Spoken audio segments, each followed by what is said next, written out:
Assalamualaikum warahmatullahi wabarakatuh. Video ini dibuat untuk memenuhi penilaian UTS. Pengantar studi filsafat. Filsafat berasal dari dua kata, yaitu philia yang artinya adalah cinta dan sophia yang artinya adalah kearifan atau kebijaksanaan. Filsafat merupakan induk segala ilmu pengetahuan. Filsafat merupakan sumber paradigma-paradigma keilmuan, juga sumber dari system of knowledge.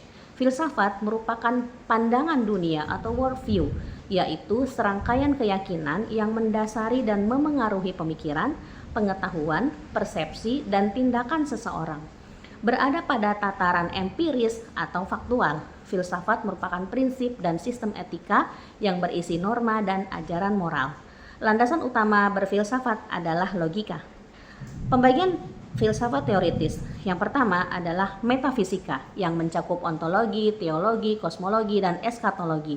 Yang kedua, matematika. Maksudnya, filsafat adalah ilmu tentang simbol, tanda, angka, perhitungan, bahasa, dan teknologi. Yang ketiga adalah fisika. Maksudnya, filsafat juga adalah induk ilmu-ilmu tentang alam semesta, bumi, hewan, tumbuhan, laut, tanah, udara atau zat gas, dan fisik atau tubuh manusia. Itu tadi adalah pembagian filsafat teoritis. Sedangkan pembagian filsafat praktis adalah yang pertama etika atau akhlak, yang kedua ilmu ekonomi, yang ketiga ilmu politik. Dan selanjutnya adalah filsafat poetika. Filsafat poetika adalah teori sastra yang dibahas dalam karya Aristoteles berjudul Poetika atau Poetics. Poetika adalah karya teori dramatik Yunani yang paling awal yang masih ada. Dalam karya ini, Aristoteles menjelaskan tentang puisi, cara membuatnya, dan apa yang membuatnya indah. Berbagai pertanyaan yang diajukan dalam filsafat diantaranya adalah: bagaimana? Ini mencakup segala sifat yang dapat terindrai, merupakan pengetahuan yang bersifat deskriptif. Mengapa? Ini adalah perihal sebab dan asal mula. Pertanyaan ini mencakup pengetahuan tentang hukum kausalitas pengetahuan mengenai sistem alam. Kemana? Yaitu mencari pengetahuan tentang kebiasaan atau tradisi etika atau adat istiadat dan norma. Apa? Mencari makna atau hakikat dari segala sesuatu. Filsafat Islam berbeda dengan tradisi filsafat Barat modern. Filsafat Islam menjadikan teks agama sebagai sumber inspirasi dan mata air pengetahuan.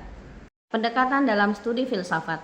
Ronaldo M. Grimaldo dalam Filipino Philosophies, A Critical Bibliography menjelaskan terdapat 3 pendekatan dalam mempelajari filsafat. Yang pertama, pendekatan tradisional, meneliti karya-karya filsafat individual dalam suatu tradisi filsafat yang definitif. Dengan pendekatan ini, seorang sarjana harus mempelajari setiap filsuf dalam setiap kawasan tradisi filsafat.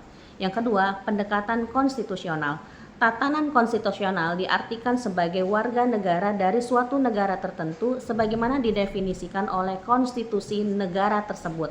Namun, filsafat atau pemikirannya tetaplah filsafat barat atau filsafat timur dan lain-lain. Yang ketiga, pendekatan kultural, yaitu mengakui filsafat sebagai pandangan dunia kolektif dengan metodologinya sendiri dalam masyarakat asli atau pribumi. Sementara Grimaldo mengkritik pendekatan tradisional dan konstitusional dan menawarkan pendekatan kultural. Terima kasih. Assalamualaikum warahmatullahi wabarakatuh.